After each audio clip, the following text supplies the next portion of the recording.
Assalamualaikum warahmatullahi wabarakatuh.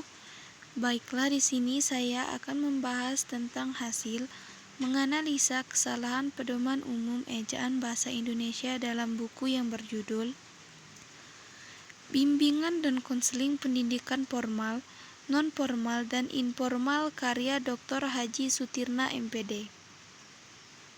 Dengan dosen pengampu Ibu Melanie Aspikasari MPD, disusun oleh Misri Gustinah dengan NIM 21531092. Latar belakang. Kegiatan menulis adalah kegiatan yang sangat kompleks jika dibandingkan dengan kemampuan berbahasa lainnya seperti kemampuan mendengarkan, berbicara, dan membaca. Dalam menulis sebuah tulisan terdapat berbagai macam aturan-aturan dasar yang harus dipahami, dan aturan tersebut harus diterapkan agar tulisan tersebut dapat dimengerti oleh pembaca. Aturan tersebut yaitu penggunaan huruf kapital dan penggunaan tanda baca. Aturan ini merupakan aturan-aturan dasar yang memiliki dampak besar pada penulisan sebuah kalimat tulisan. Karena bagaimanapun, tujuan digunakan huruf kapital dan tanda baca itu dapat mempengaruhi pesan yang akan disampaikan tulisan tersebut terhadap pembaca. Adapun pengertian PUEBI menurut para ahli, yang pertama menurut Ariyanti, menurutnya pedoman umum ejaan bahasa Indonesia adalah penggambaran bunyi bahasa, baik kata, kalimat, dan sebagainya. Dengan kaidah yang harus dipatuhi oleh pemakai bahasa demi keteraturan dan keseragaman bentuk, terutama dalam bahasa tulis yang harus memperhatikan pemakaian huruf kapital, tanda baca, dan penulisan kata.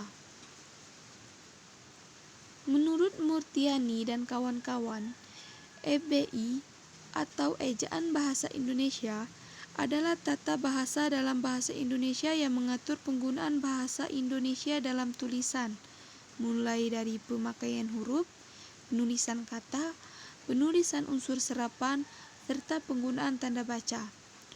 Berdasarkan pengertian PUEBI yang diungkapkan oleh para ahli di atas, ditariklah kesimpulan bahwa PUEBI adalah sistem yang mengatur tentang ejaan baik huruf, penulisan kata, serta pemakaian tanda baca. Metode. Jenis penelitian yang digunakan pada penelitian ini adalah kualitatif. Saya menggunakan metode penelitian kualitatif karena penelitian yang bersifat deskriptif dan cenderung menggunakan analisis. Proses dan makna lebih ditonjolkan dalam penelitian kualitatif, dan landasan-landasan teori dimanfaatkan sebagai pemandu agar fokus kepada penelitian sehingga bisa sesuai dengan fakta di lapangan. Hasil penelitian. Dari penelitian saya, yaitu penelitian buku yang berjudul Bimbingan dan Konseling Pendidikan Formal, Non-Formal dan Informal karya Dr. Haji Sutirna, MPD. Saya menemukan beberapa kesalahan ejaan dalam buku itu. Yang pertama terletak di halaman 7 nomor 2, terdapat tulisan juga dapat, yang seharusnya ejaannya itu ditulis menggunakan spasi dan kata dapat tidak disingkat menjadi dapat, dan bentuk ejaan yang benar adalah juga dapat. Kesalahan yang kedua terletak di halaman 9 alinea pertama, terdapat kalimat definisi-definisi tersebut di atas menuntut adanya hal-hal sebagai berikut.